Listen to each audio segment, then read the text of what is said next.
na namatayan po. Sakit sa ang dibdib.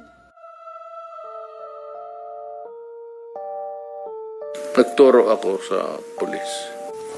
Barilin mo. Barilin mo sa ulo. Patayin mo. Yun ang utos ko. Encourage them. Lumaban.